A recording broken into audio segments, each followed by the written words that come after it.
මට යමක් අමාරුයි කියලා අතහරින්න එපා. මේ මිනිසුන්ට වීරිය කියන එක පිහිටනවනේ මේ බල්බ් එක හොයාගත්ත. කවුද හොයාගත්තේ? තෝමස් අල්වා එඩිසන් නේද? නැද්ද? මම වැරදිද දන්නේ. එයා මේ බල්බ් එක හොයාගනිද්දී එයා දහස් වතාවක් පරීක්ෂණ කළා. 1001 වෙනි වතාවේ තමයි හරි ගිහිල්ලා තියෙන්නේ. ඒකට එයා 1001 වෙනි වතාවක් කළානේ ඒක. ඒකට එක්කෙනෙක්ගේ ඒ වාගේ උත්සාහයෙන් අද මේ ලෝකයක් එළිය වෙලානේ. මේ පෘථුවිය මේ එළිය වෙලානේ. විදුලි බල්බේ හොයා ගැනීම කියන එක මේ සාමාන්‍ය ජීවිත එකක්. මහා බෝධිසත්වයෝ අසංඛ්‍ය 4ක් පෙරම් පුරපු එක පුහුණු වෙච්ච එකෙන් ලෝකෙ කී කෝටියක් කී ලක්ෂයක් අද පවා අපේ හිතේ ගින්දරක් නෙවෙන්නේ බුදු කෙනෙක් ලෝකෙට පහළ වෙච්ච නිසා. ඔයාලා අත්හැරියොත් ඔය අත්හැරීම නිසා ලෝකයක් සැනසෙනවා පින්වතුනේ. ලෝකයක් සැනසෙනවා. කවදා හරි දවසක. අල්ලා ගැනීම නිසා ලෝකෙට ගින්දරක් එනවා කවදා හරි දවසක. ඒ නිසා හොඳට මතක තියාගන්න ජීවිතේ සතුටුම දවසක් කරගන්න අත්හරින දවස ලැබෙන දවසට වඩා. ලැබෙනකොට එන සතුටයි අත්හරිනකොට එන සතුටයි ඒ සතුටු දෙක ගත්තොත් ලැබෙනකොට එන සතුට වැලි කැටයක් වගේ අත්හැරෙනකොට එන සතුට මහ මෙරක් වගේ.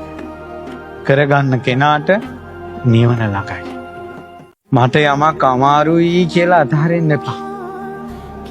මේ මිනිසුන්ට වීරිය කියන එක පිහිටනවනේ මේ බල්බ් එක හොයාගත්ත. කවුද හොයාගත්තේ? තෝමස් අල්වා එඩිසන් නේද? නැද්ද? මම වැරදිද දන්නේ. එයා මේ බල්බ් එක හොයාගනිද්දී එයා දහස් වතාවක් පරීක්ෂණ කළා. 1001 වෙනි වතාවේ තමයි හරි ගිහිල්ලා තියෙන්නේ. ඒකට එයා 1001 වෙනි වතාවක් කළානේ ඒක. ඒකට එක්කෙනෙක්ගේ ඒ වාගේ උත්සාහයෙන් අද මේ ලෝකයක් එළිය වෙලානේ. මේ පෘථුවිය මේ එළිය වෙලානේ. විදුලි බල්බේ හොයා ගැනීම කියන එක මේ සාමාන්‍ය ජීවිත එකක්.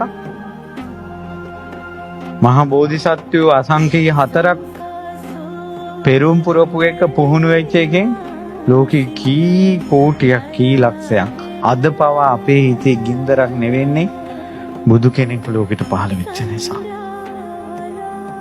ඔයාලා අත්හැරියොත් ඔය අත්හැරීම නිසා ලෝකයක් සැනසෙනවා පින්වතුනේ. ලෝකයක් සැනසෙනවා කවදා හරි දවසක. අල්ලා ගැනීම නිසා ලෝකෙට ගින්දරක් එනවා කවදා හරි දවසක. ඒ නිසා හොඳට මතක තියාගන්න ජීවිතේ සතුටුම දවසක් කරගන්න අත්හරින දවස ලැබෙන දවසට වඩා. ලැබෙනකොට එන සතුටයි අත්හරිනකොට එන සතුටයි ඒ සතුටු දෙක ගත්තොත් ලැබෙනකොට එන සතුට වැලි කැටයක් වගේ අත්හැරෙනකොට එන සතුට මහ මෙරක් වගේ. කරගන්න කෙනාට නිවන ළඟයි.